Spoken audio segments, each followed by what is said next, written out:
Здравствуйте, друзья! В эфире Геоэнергетика Инфо. С вами Радайкин Максим и мой сегодняшний собеседник, главный редактор издания «Нефть и Капитал» Владимир Бобылев. Здравствуйте! Здравствуйте, Максим. Украина за день потеряла 60% добычи газа, пишут СМИ. ВС РФ ударами уничтожили более половины всей инфраструктуры по добыче природного газа на Украине. Владимир, что будет с добычей газа? Что с запасами, которые они уже накопили под землей? Откуда будут брать газ, если Европа, США, Азербайджан уже отказались поставлять газ на Украину? Как это все будет? Ну, вы вопросы задаете. Честно говоря, не знаю, откуда они будут брать газ. Причем у меня есть такое ощущение, что они и сами не знают, откуда они будут его брать. А если серьезно, то да, соответственно, если они сами говорят о том, что порядка 60% добычи уничтожено, то это такой удар, каких еще действительно раньше не наносилось. Я напомню, что долгое время на Украине потребление было порядка 30 миллиардов кубометров. Ну, в те стародавние времена, когда на Украине было больше населения, когда была какая-то промышленность, это была процветающая страна. Так вот, Украина потребляла порядка 30 миллиардов кубометров газа. Из этих 30 миллиардов фактически 2/3 она закрывала собственной добычей. На тот момент, соответственно, Украина добывала порядка 20 миллиардов, и порядка 10 миллиардов она экспортировала. Что происходит сейчас? Значит, если, соответственно, за последние несколько дней уничтожено порядка 60% добычи, то об этих 20 миллиардах можно забыть. Ну, собственно говоря, их и так уже не было. Правда, добыча, согласно украинской статистике, по итогам прошлого года составила порядка 19 миллиардов 100 миллионов кубометров. То есть, в принципе, вроде как с учетом сокращения территории Украины, отъезда большого количества населения за рубеж, более благоприятные для проживания страны, сокращение промышленного производства. В общем, где-то сейчас Украина потребляет в год около 20 миллиардов. Соответственно, кажется, вроде бы то на то и выходит. 19 миллиардов добывают, 20 миллиардов потребляют. Вроде как, так, на тоненького, но закрываются. Но, соответственно, все равно этой добычи не хватает, даже при падении потребления. Плюс ко всему, добыча вещь такая, которая не происходит одномоментно. То есть в начале года добыть 19 миллиардов, закачать их в газовые закрома и потом потихонечку использовать, так, естественно, не получается. Добыча где-то она происходит быстрее, где-то медленнее, где-то добывает больше, где-то меньше. Соответственно, основные регионы добычи газа на Украине – это Харьковская область, где добывалось порядка 45% всего газа, который производила Украина. Это Полтавская область, где добывалось примерно столько же, может быть, чуть меньше. И порядка 4% от общей добычи по стране добывалось во Львовской области. На протяжении последних как минимум 2 лет по этим газодобывающим предприятиям и по объектам регулярно наносились достаточно точные и эффективные удары. Украина не сообщает о том, сколько конкретно чего было повреждено. Плюс ко всему мы понимаем, что удары по каким-то объектам, то есть где-то попали, я не знаю, в газоперекачивающую станцию и ей конец, где-то попали по какой-то системе энергоснабжения каких-то объектов. То есть нельзя говорить, что все одномоментно 60% выбито, все пропало. То есть что-то, безусловно, восстановят. Но то, что, как говорится, здоровье у украинской нефтедобычи уже не то, это факт. То есть, соответственно, если Украина добывала 19 миллиардов кубометров в год, после вот этих вот осенних ударов, наверное, из этих 60 потерянных процентов что-то удастся восстановить, конечно, это будет уже явно не 19 миллиардов, трудно сказать, сколько это будет, 15, 14. Таким образом, получается, что украинская добыча уже автоматически не закрывает объем потребления в стране, значит, экспорт.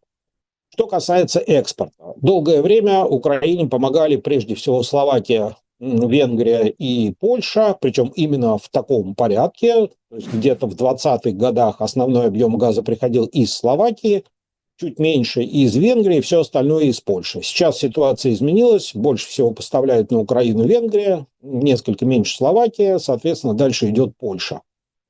Но эти объемы, они не настолько велики, чтобы закрыть все украинские потребности. Это первая проблема. Вторая проблема, такая морально-этическая. Дело в том, что это же газ российский, и как бы Украина на это глаза подзакрывает, потому что газ все равно нужен, а газ российский, потому что поставляется он, собственно говоря, из России через турецкий поток и дальше в Венгрию и Словакию по магистральным газопроводам. Вот, собственно говоря, таким образом газ оказывается на Украине. Единственный честный, демократический, там, американский газ, вот эти молекулы свободы поставляются из Польши, потому что Польша сама закупает его у США и в виде СПГ, который она, соответственно, потом превращает в классический метан межжижный по трубопроводам направляет на Украину. То есть чисто теоретически газ найти можно, хотя здесь тоже возникнут вопросы, потому что страны готовятся к зиме, они закупают газ, они наполняют свои хранилища, и, в общем, им прежде всего нужно себя обеспечить, а потом уже помогать Украине. И вопрос по поводу помогать. Естественно, никто за бесплатно это делать не будет и не делает. Газ стоит денег, и, как мы видим по последним трендам, в общем, все меньше и меньше стран готовы поддерживать Украину финансово. То есть все готовы делать это морально, лозунгами. Там, мы за вас, давайте все вместе что-нибудь решим и как-нибудь поможем. Но что-то в последнее время плохо получается. Он даже, напомню, после последних выборов в Чехии, а там, напомню, избирали парламент новый, и лидер партии, которая вышла на первое место, он, в общем, одной из первых своих инициатив предложил, ну, как бы сократить финансовую поддержку Украины и прекратить вот эту чешскую инициативу по сбору денег на снаряды для Украины. Ну, со сбором денег на газ для Украины тоже, в общем, как-то все достаточно грустно. Страна уже заняла, насколько я помню, около 4, что ли, миллиардов евро в различных там ассигнациях. Это были какие-то гранты от Норвегии, это был кредит от ЕБРР, какие-то отдельные выплаты со стороны Евросоюза. Кстати, заметьте, США перестали вписываться за Украину в плане сбора финансовой помощи для того, чтобы у Украины был газ. То есть теперь это чисто европейская проблема, а у европейцев помимо этой проблемы есть и свои личные проблемы. Как я уже говорил, нужно запасать газ, потому что ну, как-то его, в общем, не хватает. А во-вторых, на это нужно тратить деньги, которых, в общем, с учетом там, бюджетных дефицитов, падения экономики, деиндустриализации Европы, в общем, тоже не хватает. Собственно, у той же самой, например, Германии или, например, у Великобритании есть проблема, как бы профинансировать поставки газа и электроэнергии для своего населения, потому что цены на эти замечательные ресурсы настолько высоки, что население само с оплатой этих ресурсов не справляется. Поэтому, соответственно, правительство вынуждено эти закупки субсидировать. Поэтому, в общем, как бы с деньгами плохо. А что касается того, сколько их может понадобиться, ну вот примерно если прикинуть выбитую украинскую газодобычу, запасы, которые они озвучили, а они запасли вроде бы как 13 миллиардов 200 миллионов кубометров, что позволяет чисто теоретически предполагать, что зиму как-то, в общем, можно прожить. Другое дело, что, как я уже говорил, треть примерно украинского потребления газа закрывал собственной добычей, а вот с учетом последних ударов, сколько сможет закрыть из общестранового потребления собственной добычи, большой вопрос. Поэтому газ закупать придется. Тут Bloomberg посчитал примерно сколько придется, и, в общем, наверное, это тот самый довольно нечастый случай, когда Bloomberg, пожалуй, прав.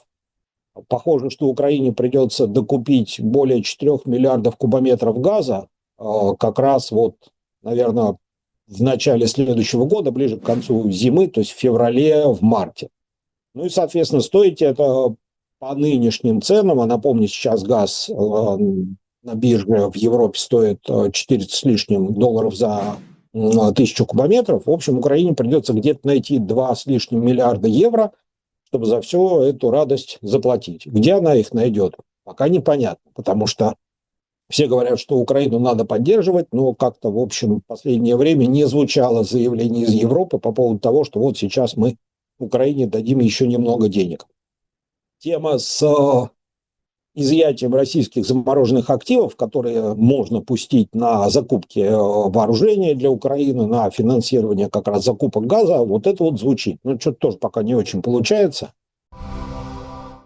Поэтому, ну, в общем, Украину действительно ожидает серьезный газовый дефицит. И, кстати, прежде всего это ударит именно по населению, потому что с точки зрения структуры потребления газа на Украине, во всяком случае, до 2023-2024 года она выглядела примерно следующим образом. Из всего объема сжигаемого на Украине газа примерно около 50-51% это потребление именно населения. То есть сокращать, скорее всего, будут именно эту часть, потому что перекрывать газовый кран для промышленности, которая занимается выпуском военной продукции, там, ракеты, дроны и так далее, все это тоже требует электроэнергии, все это требует отопления. В общем, перекрывать газ этой сфере деятельности вряд ли будут. А вот населению, скорее всего, да. Ну, с другой стороны, и потребление газа на Украине падает. Поэтому, в общем, кризис на Украине ожидается. И, кстати, еще один момент. Я забыл сказать не только о добыче и потреблении, а также о газовых запасах, но и о средствах доставки этого газа. Раньше Украина опиралась в этом плане на свою газотранспортную систему, которая была одной из крупнейших в Европе. Ну и, собственно говоря, эта газотранспортная система позволяла не только получить газ из-за рубежа, логично, но и распределять его по всей территории Украины. Потому что если мы, скажем, посмотрим на карту, мы увидим центры газодобычи Харьковская, Полтавская область, соответственно, добыча во Львове, во Львовской области, ну и трубы экспортные заходят в основном через Львовскую область. Ну, а как-то это все нужно потом поставлять в другие области Украины, коих больше, чем 3, и каким-то образом вот газ туда перекачивать. Вот с помощью газотранспортной системы это можно было делать. Более того, когда закончилась история с экспортом российского газа через территорию Украины, были вложены деньги в изменение направления движения газа, потому что, ну, собственно, это не просто труба, по которой там с одной стороны залил, с другой вытекло, а потом передумал, с другой стороны залил, с этой стороны вытекло. То есть для того, чтобы изменить направление движения газа, придется потратить деньги, поменять направление движения, там, насосы и так далее. Вот, собственно говоря, это было сделано, и теперь газ, который раньше тек из России с востока на запад через Украину, он теперь может течь обратно. Но в каких объемах он может течь, это тоже вопрос, потому что помимо ударов по объектам газодобычи и хранения газа, а я напомню, было поражено несколько достаточно крупных ПХГ на территории Львовской области, а также Харьковской и Полтавской. Ну, что логично, размещать объекты хранения газа недалеко от объектов добычи. В общем, по ним тоже прилетело. В каком они состоянии, Украина не говорит, ну, собственно, наверное, и правильно делает. Ну, можно предположить, что часть из этих хранилищ, скорее всего, не работает. То есть тут возникает еще одна проблема. Во-первых, прокачать газ по ГТС, а поскольку по ней удары тоже наносились, то трудно сказать, что там из газоперекачивающих станций работает, что не работает.